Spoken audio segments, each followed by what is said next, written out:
Obrigado, senhor presidente, vereador Cláudio Castro, senhores vereadores, senhoras vereadoras, senhores e senhoras. Ontem, a bomba atômica explodiu. Há meses, o povo brasileiro aguardava com ansiedade para conhecer o conjunto das delações da Odebrecht e a ação do Supremo Tribunal Federal em relação a essas delações. E foi um tapa na cara do povo brasileiro. 1/3 dos senadores, mais de 40 deputados federais, 5 ex-presidentes, centenas de pessoas que não têm fórum privilegiado, que também serão investigados. O que nós vimos ontem foi uma demonstração clara, uma demonstração da falência política do nosso sistema. Tem que virar na vertical. Nosso sistema, ele está absolutamente corrompido. Isso ficou claro, já estava claro para boa parte da população, mas hoje eu acho que a abrangência das denúncias deixa absolutamente claro a falência do nosso sistema político. Agora, é importante, nesse debate que nós precisamos fazer, nesse momento, a gente não aceitar o discurso fácil, como se o problema do nosso sistema político começasse e terminasse dentro do sistema político. O que nós estamos vendo no Brasil é a revelação de que nós não vivemos numa democracia, mas que nós vivemos numa plutocracia. O que determina os rumos do nosso Estado, das políticas públicas, das definições nos parlamentos e no executivo, é o poder do dinheiro, não é a vontade popular expressa nas urnas. E o principal responsável pela situação decrépita do nosso sistema político é o grande capital do nosso país.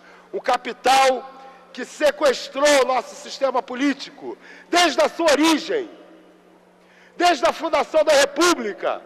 Nós não temos uma república, temos uma plutocracia oligárquica dominando o nosso país. Durante décadas e décadas, o grande capital, seja através do financiamento das campanhas eleitorais, ou seja através da manipulação midiática, o grande capital trouxe o nosso sistema político à situação em que eles vivem hoje, em que vivemos hoje. E preste atenção, as denúncias de corrupção, elas não se restringem a superfaturamento de obras ou a fraude de licitações. É muito mais. São propinas pagas para a definição de medidas provisórias que interessem ao grande capital. O capital, ele não corrompe os políticos apenas para o desvio de verbas de obras. Mas por exemplo, por que o povo brasileiro, apesar de nós termos a luz elétrica mais barata do mundo, paga a 5ª conta de luz mais cara do mundo? Porque os nossos políticos, a serviço do grande capital, fazem com que as contas residenciais paguem subsídio para as contas industriais. O Grupo Votorantim pode exportar alumínio e cimento para o mundo inteiro, porque a principal matéria-prima para o alumínio e para o cimento é a luz elétrica. Então o Grupo Votorantim é subsidiado pelas contas residenciais. É por essas formas que se corrompe o sistema político. É para definir, por exemplo, que a agenda prioritária para o país nesse momento é a reforma da Previdência ou a reforma trabalhista. Chega a ser patético acompanhar a Rede Globo ou a Globo News insistindo, quase que um mantra, qualquer assunto relacionado à política nacional, eles aproveitam para dizer que o Brasil precisa da reforma da Previdência e da reforma trabalhista. Isso é o capital sequestrando o nosso sistema político para saquear, para acabar com os direitos dos trabalhadores e das trabalhadoras em nome do lucro das grandes empresas. O capital criou esse sistema político que hoje o povo brasileiro vê que é absolutamente corrompido. Porque foi construído para ser corrompido. Foi construído para atender aos interesses de quem tem dinheiro, independente da vontade dos eleitores e das eleitoras. Afinal de contas, alguém acha que o povo brasileiro, democraticamente, iria decidir que 1% dos mais ricos do nosso país vão ficar com 27% da renda nacional? Só uma ditadura disfarçada mantém esse nível de desigualdade sobre o seu povo. Nenhum povo democraticamente escolhe viver sobre a desigualdade da maneira em que nós vivemos. O grande capital é responsável tanto pelo financiamento das campanhas eleitorais, como pela atuação do oligopólio dos meios de comunicação no nosso país. A nossa mídia é controlada por famílias bilionárias e a sua principal função é tentar convencer as famílias pobres de que os interesses das famílias de bilionários são os seus interesses. E a imprensa brasileira tem que se explicar. Ela também tem que explicar como a corrupção no nosso país atinge os níveis que atingiu sem que a nossa imprensa denunciasse. E não é denunciar agora, depois do trabalho da Lava Jato. Não existe imprensa investigativa nesse país, ou a grande imprensa não teve interesse em investigar. Aqui na nossa cidade, quantas vezes o nosso partido não denunciou os indícios de corrupção na preparação das Olimpíadas e da Copa do Mundo? Mas a imprensa era cúmplice, estava ganhando dinheiro com a Copa do Mundo e as Olimpíadas, não fez o dever de casa de investigar a roubalheira do dinheiro público enquanto ela ocorria. Agora ficam jornalistas constrangidos, inclusive tentando se justificar, dizendo que não havia transparência para que a imprensa pudesse fazer o seu trabalho. É verdade que falta transparência na administração do Estado brasileiro, mas é mais verdade ainda que essa imprensa é cúmplice dessa roubalheira, é cúmplice da construção desse estado de coisas que nós vivemos no nosso país. Assim como é cúmplice também o Ministério Público e a Justiça.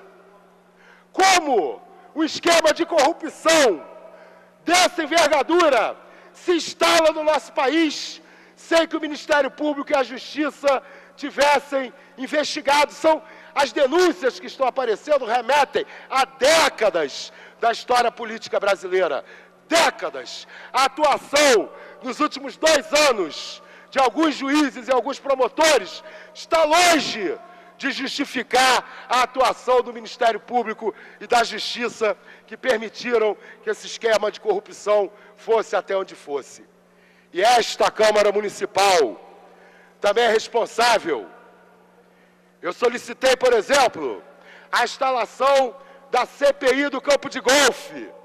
Não consegui as assinaturas para investigar as irregularidades do prefeito Eduardo Paes junto ao campo de golfe. Agora, no início do ano, apresentei a CPI para investigar as vendas dos terrenos públicos durante a gestão do Eduardo Paes. Também não consegui as 17 assinaturas. Senhores vereadores e senhoras vereadoras, o escândalo é enorme. Esta Câmara Municipal não pode continuar a abrir mão do seu poder de fiscalizar e de investigar os desmandos do prefeito Eduardo Paes. Eu estou aqui mais uma vez tentando fazer essa casa cumprir a sua função de fiscalização e estou sugerindo a criação da Comissão Parlamentar de Inquérito, destinada a investigar os indícios de pagamento de suborno ao ex-prefeito Eduardo Paes para facilitação de contratos relacionados à Olimpíada de 2016. Na justificativa, eu digo, segundo as denúncias do responsável pelo pagamento de propinas na empresa Odebrecht, o senhor Benedito Barbosa da Silva Júnior e outros, o ex-prefeito Eduardo Paes recebeu 16 milhões de reais para facilitar os contratos da Odebrecht na realização das Olimpíadas na nossa cidade. 11 milhões recebidos no Brasil, 5 milhões recebidos no exterior. Talvez agora a gente descubra os 5 milhões dos Panama Papers, que se falou, que se circulou, que se insinuou que era do prefeito Eduardo Paes. Será que é mera coincidência que a delação premiada fale justamente em 5 milhões de reais? O dinheiro que estava sendo investigado no escândalo do Panama Papers? Senhores vereadores, senhoras vereadoras, essa casa precisa passar a limpo o governo Eduardo Paes.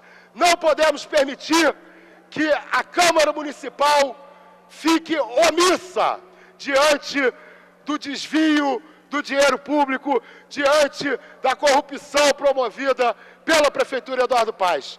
Solicito aos vereadores e às vereadoras que assinem a CPI para investigar o recebimento de suborno pelo prefeito. Obrigado a todos e todas pela atenção.